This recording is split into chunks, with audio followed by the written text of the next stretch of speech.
नमस्कार, तनुजेस रेसिपीमध्ये आपलं सर्वांचं स्वागत आहे। आज आपण बनवणार आहोत भरलेली वांगी। त्यासाठी लागणारे साहित्य बघा।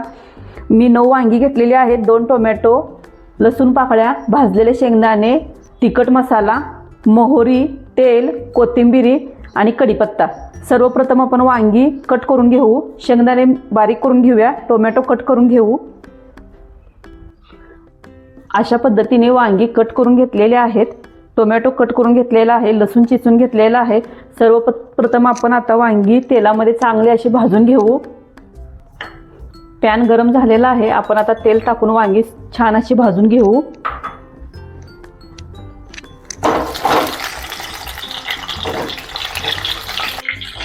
वांगी आता प्लेटमध्ये काढून घेऊ। वांगी प्लेटमध्ये काढलेली आहेत। आता आपण वांगी थंड होऊपर्यंत लसणाची फोडणी टाकून घेऊ। सर्वप्रथम मोहरी,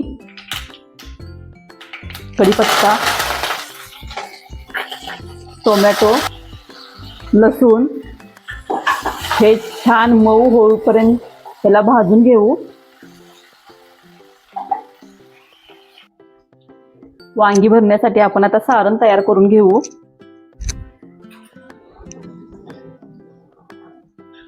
मसाला, चटणी,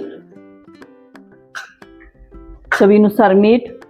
आता हे थोडे थोडे पाणी घालून हे मिश्रण तयार करून घेऊ। मिश्रण तयार झालेलं आहे, आता आपण ही वांगी भरून घेऊ।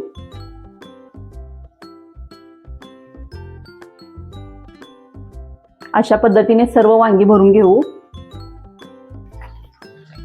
अशा पद्धतीने वांगी भरून घेतलेली आहेत, हे आपण आता कढईमध्ये घालून घेऊ आणि राहिलेल्या शेंगदाण्याच्या मिश्रणामध्ये थोडं पाणी घालून हे ह्यामध्येच घालून घेऊ। वरून कोथिंबीर। 2 मिनिटं ह्याला आता आपण वाफ देऊ कमी गॅसवर। 2 मिनिटात वांगी शिजली जातील। आता ही भरलेली वांगी तयार झालेली आहेत। ही तुम्ही चपाती सोबत, भाकरी सोबत ह्याचा आनंद घेऊ शकता। धन्यवाद।